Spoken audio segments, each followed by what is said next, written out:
Hello, good morning, students. So, today we'll learn about the last two parts of chapter number 13, Fun with Magnets.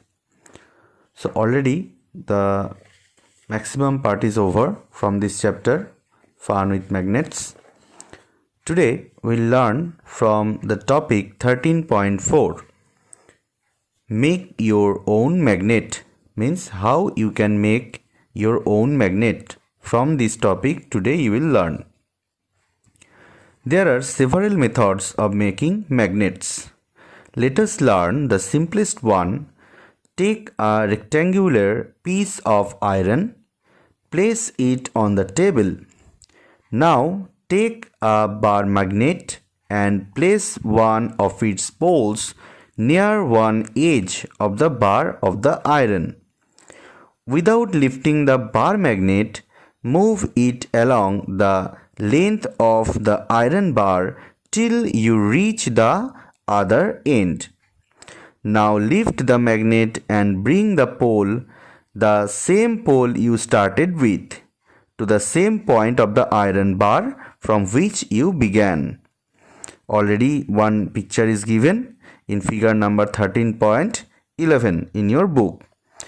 Move the magnet again along the iron bar in the same direction as you did before. Repeat this process about 30 to 40 times. Bring a pin or some iron fillings near the iron bar to check whether it has become a magnet or not.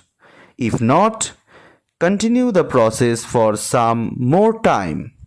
Remember that the pole of the magnet and the direction of its movement should not change.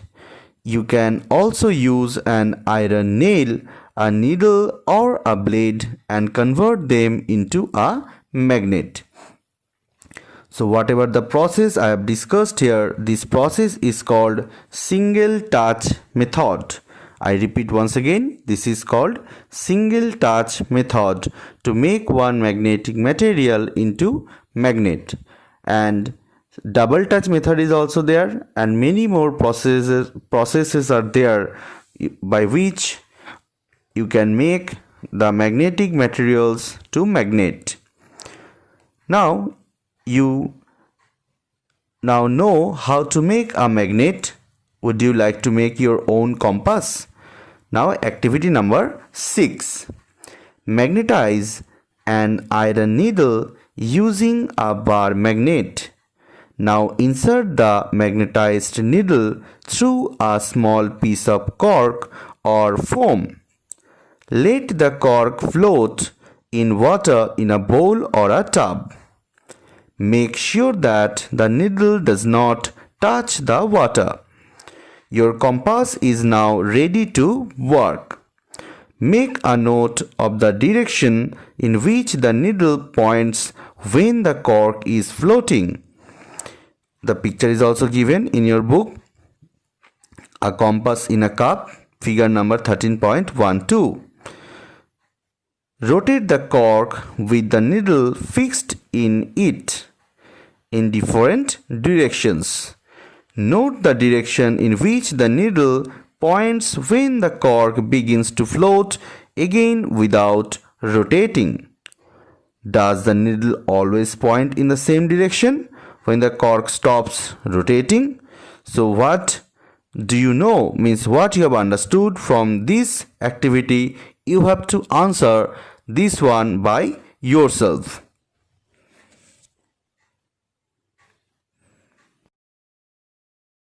Now students, our next topic is attraction and repulsion between magnets. Generally, you know that the same poles of the magnet means north-north and south-south. These similar poles will always repel each other, and the opposite poles like south to north or north to south, they will attract each other. Let us play another interesting game with magnets. Take two small toy cars and label them A and B. Place a bar magnet on top of each car along its length and fix them with rubber bands. The pictures or figures are given in your book. Figure number 13.13 and figure number 13.14. In car A, keep the south pole of the magnet towards its front. Place the magnet in opposite direction in car B. Now, place the two cars close to one another. What do you observe? Do the cars remain at their places? Do the cars run away from each other? So, as the opposite poles are showing here, one is north, another one is south. So, obviously, these opposite poles will always attract each other. Record your observations in table as shown in table 13.3. So, in your book, there is one table 13.3. So, you have to write down the records also in that table. Now place the toy cars close to each other such that the rear side of the car A faces the front side of car B. Do they move as before? So as similar poles are coming here, so these similar poles, by these they will repel each other. Note the direction in which the cars move now. Next, place the car A behind car B and note the direction in which they move in each case. Repeat the activity by placing cars with their rear sides facing each other. Record your observations in each case. What do we find from this activity? Do two similar poles attract or repel each other? Obviously, the similar poles always repel each other. What about opposite poles? Do they attract or repel each other? So obviously, the opposite poles of the magnet always attract each other. This property of the magnets can also be observed by suspending a magnet and bringing one by one the poles of another magnet near it.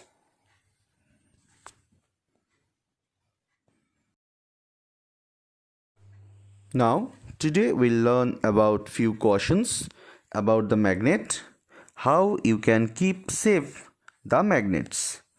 Magnets lose their properties if they are heated, hammered, or dropped from some height. Also, magnets become weak if they are not stored properly. To keep them safe, bar magnets should be kept in pairs with their unlike poles on the same side. They must be separated by a piece of wood, while two pieces of soft iron should be placed across their ends. For horseshoe magnet, one should keep a piece of iron across the poles. These are called magnetic keepers, in which you have to keep the magnets in safe. Keep magnets away from cassettes, mobiles, television, music system, compact discs or CDs, and the computer. Otherwise, this means whenever these magnets you will keep very close to this kind of objects, then this magnet will damage the internal parts of these devices. So always you have to keep in your mind, never keep the magnets very close to these kind of devices. So already the chapter is over, students, and few more related questions regarding this topic already I have asked. So try to keep answer these questions. So today up to these students. Thank you. Visit again.